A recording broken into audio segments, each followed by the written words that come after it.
श्राद्ध पक्ष की दसवीं, एकादशी और द्वादशी, इन 3 तिथियों पर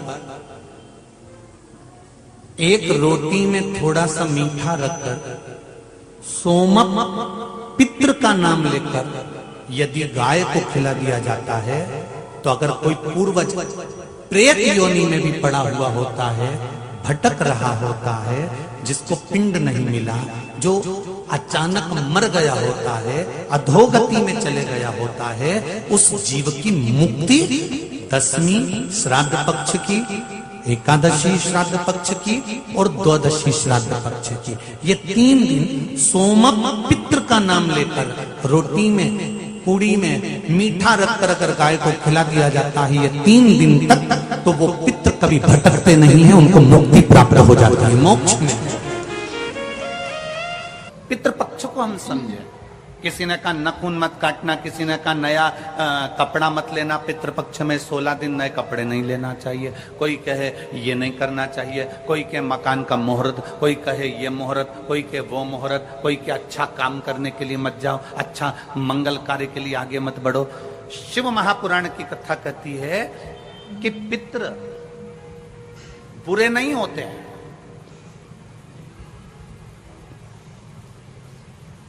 पितृ बुरे नहीं होते हैं।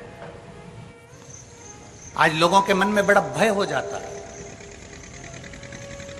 व्हाट्सएप खोलो, फेसबुक खोलो, तो ब्राह्मणों के लिए लोग कमेंट्स करना प्रारंभ कर देते हैं कि अब श्राद्ध पक्ष चालू हो गया, ब्राह्मण जीमने के लिए जाएंगे। कोई ब्राह्मण की तुलना कौवे से कर देता है, कोई कुछ कह देता है, कोई कुछ कह देता है। ना,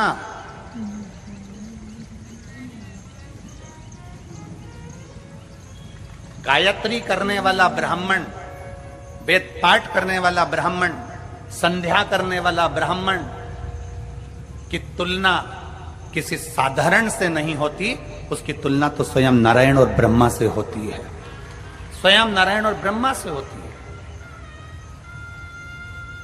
किसी ने कहा कि तुम अभी नया वस्त्र मत लो, पितृपक्ष चल रहा है, नया काम मत चालू करो, पितृपक्ष चल रहा है। श्राद्ध का मतलब क्या है? श्राद्ध का मतलब है आपकी पूर्ण श्रद्धा, आपका पूर्ण विश्वास, आपका पूर्ण भरोसा, पूर्ण श्रद्धा, पूर्ण विश्वास, पूर्ण भरोसा।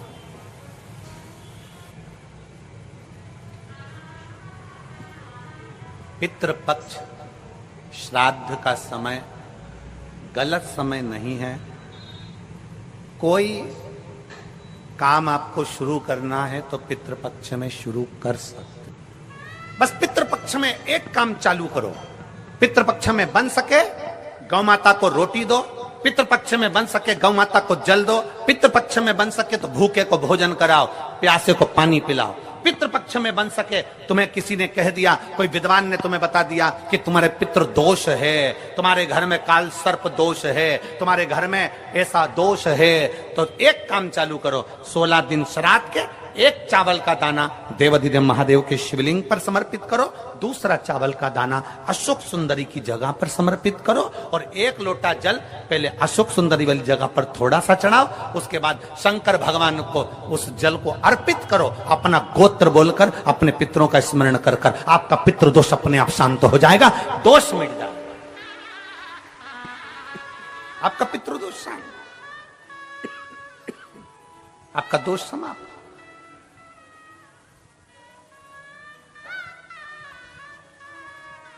एक चावल का दाना शिवलिंग के ऊपर, एक चावल का दाना अशोक सुंदरी, और जल कहां चढ़ाना है? पहले जम के बोलो जरा, आवाज नहीं आई, जम के बोलो जरा, अशोक सुंदरी की जगह। और फिर जल कहां चढ़ाना है? शिवलिंग के ऊपर, शंकर बाबा को क्या बोलकर?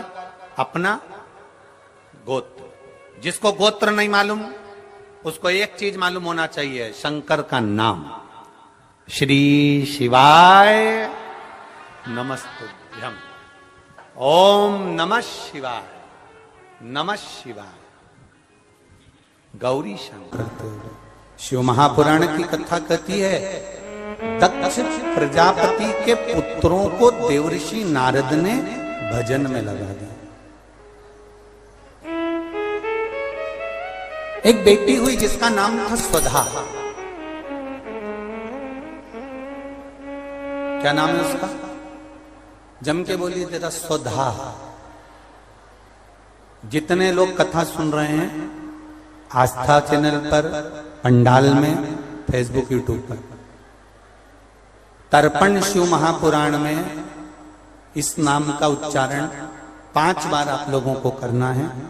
ये स्वधा दक्ष प्रजापति की बेटी है और पितरों की धर्म पत्नी है। इस पितरों की धर्म पत्नी स्वधा का नाम लेने से अगर हमने कंडा, गोबरी, गाय का जो गोबर होता है कंडा, उसको जलाकर अगर धूप नहीं दी हो या किसी ब्राह्मण को भोजन आदि नहीं कराया हो या तिलांजलि तर्पण नहीं करा हो, पिंड नहीं दिया हो या श्राद्ध पक्ष में किसी को कोई दान ना करा हो तो उसका दोष ना लगे, उसके लिए तर्पण शिव महापुराण में पितरों की धर्म पत्नी स्वधा का नाम का स्मरण आप और हमको साथ में करना। सभी लोग एक साथ में बोलेंगे, स्वधा स्वधा स्वधा स्वधा स्वधा।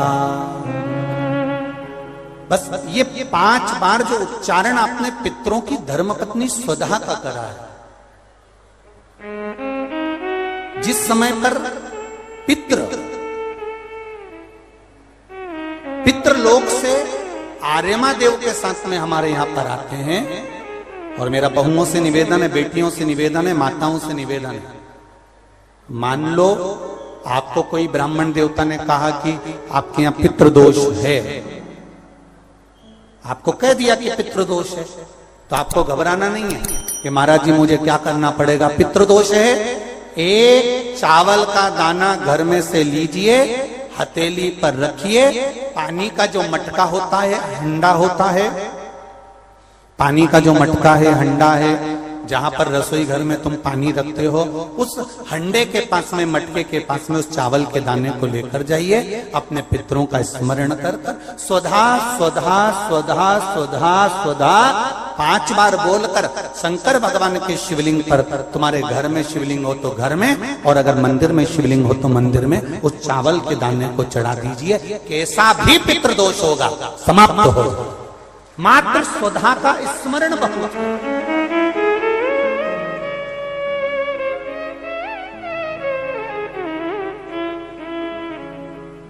हम तो उनसे भी कहेंगे जिनका बार बार एक्सीडेंट होता हो,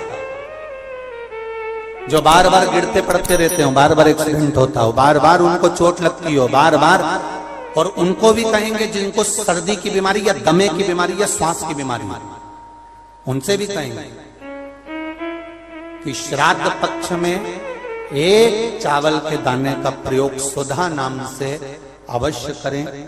चलने में दम नहीं भराएगी, श्वास नहीं भराएगी, और दूसरा जो सर्दी का जिसको कोटा होता है, बार बार सर्दी हो जाती है, निमोनिया हो जाता है, कफ बना रहता हूं, उनके लिए भी स्वधा नाम का स्मरण। महाराज स्वधा नाम का स्मरण। दक्ष प्रजापति के घर में बेटी का जन्म हुआ जिसका नाम था स्वधा। स्वधा का जन्म लेते ही स्वधा श्वेत वस्त्र को धारण करती थी।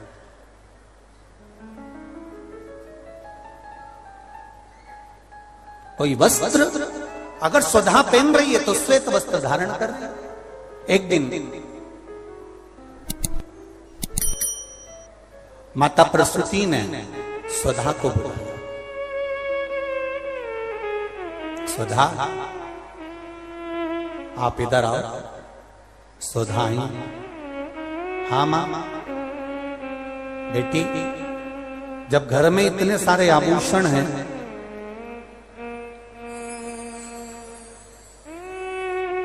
और घर में इतने सारे आभूषण जब रखे हुए हैं, तो तुम उन आभूषणों को धारण क्यों नहीं करते?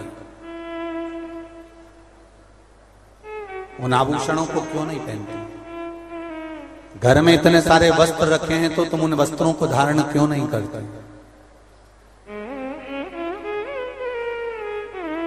स्वधा गति है मां। संसार सागर में जब किसी के प्राण छूट जाते हैं और प्राण छूटने के बाद वो जीवात्मा अगर अच्छी जीवात्मा है तो वो देवलोक चली जाती है। जो बुरी जीवात्मा है वो भटकती रहती है, भटकती है। मां उन जीवात्माओं के कल्याण के लिए मैं श्वेत वस्त्र धारण करता हूं। श्वेत वस्त्र, श्वेत चावल का दाना, श्वेत दूध, श्वेत दही, श्वेत शकरखंड, श्वेत पुष्प, श्वेत जनेऊ, श्वेत वस्त्र, ये मेरे शंकर भगवान को अति प्रिय लगते हैं। उसका कारण है कि उनको पितरों को मुक्ति देना पड़ती है, पितरों को मोक्ष देना।